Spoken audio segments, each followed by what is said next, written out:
अब ये है कि जब आप थर्ड ऑफिसर के एग्ज़ाम के लिए जाते हो, आई मीन जब सेकंड मेट का एग्ज़ाम देने जाते हो, जो कैडेटशिप कर रहे हैं, जो बच्चे लोग, कैडेट लोग, या फिर जो शिप पे हैं, या फिर जो आएंगे, तो उनके एग्जामिनेशन के लिए मैं थोड़ी हेल्प के लिए वीडियो बना रहा हूँ। तो वीडियो को ध्यान से देखना, हेल्प मिलेगी आप लोगों को, अच्छा हेल्प मिलेगा। क्योंकि यार देखो, सही बता मायने में देखा जाए तो हम लोग के टाइम में मतलब आई वॉज नर्वस, कुछ आइडिया नहीं था कुछ भी कि हाँ भाई क्या पढ़ना है क्या है। धीरे धीरे धीरे धीरे जाके नॉलेज मतलब पता लगने लगा। यूट्यूब वगैरह उतना था नहीं, एंड कोई ऐसी इंफॉर्मेटिव वीडियो भी नहीं डालता था। सब सब हर कोई अपने अपने प्रमोशन में लगे हैं। हमारे यहाँ से कर लो, हम पास करवा देंगे, हमारे यहाँ से कर लो। आजकल तो ट्यूशन्स वगैरह, कोचिंग वगैरह सब फालतू की चीज़ें हैं। मुझे बिल्कुल पसंद नहीं। I hate tuitions, I hate this coaching institutes, I hate everything. बस आपको खुद सेल्फ स्टडी करनी है।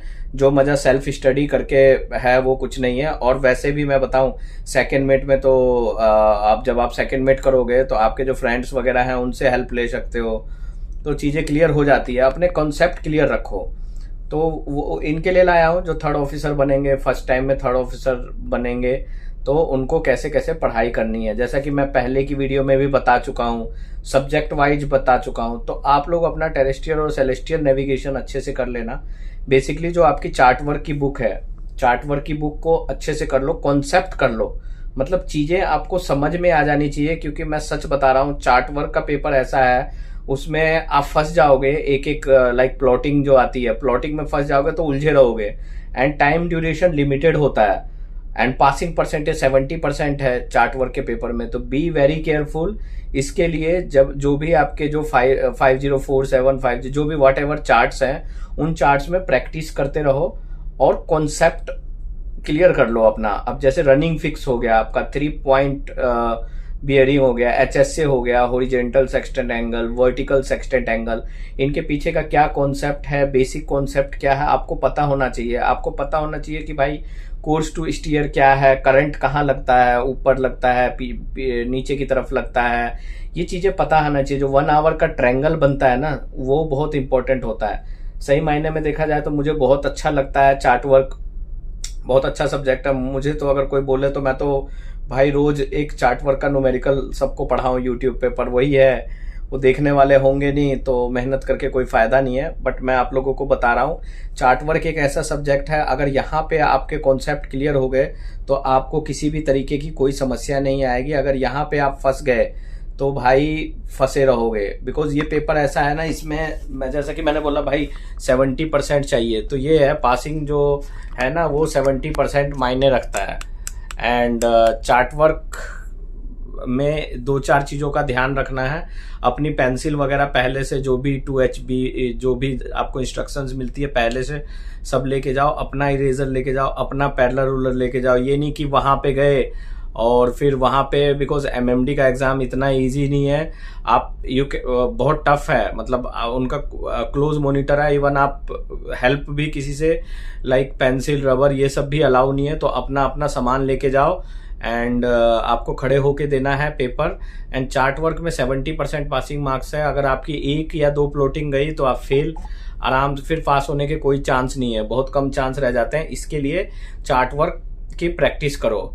अब ये तो हो गया चार्ट वर्क का। अब आइए हम बात करते हैं दूसरे सब्जेक्ट की, नेविगेशन की।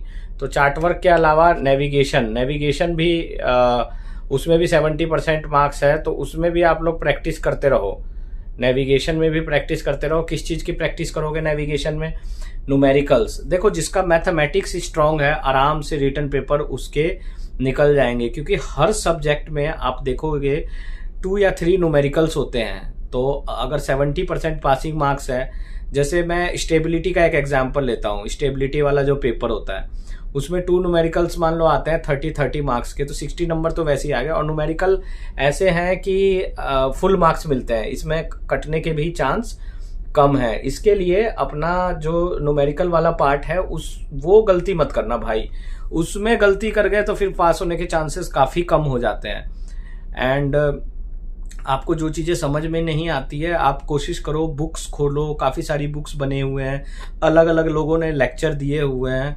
और मतलब मुझे भी अच्छा लगता है, कोई मुझसे पूछेगा ना कि भाई आप बता दो तो मैं डेफिनेटली हेल्प करूंगा।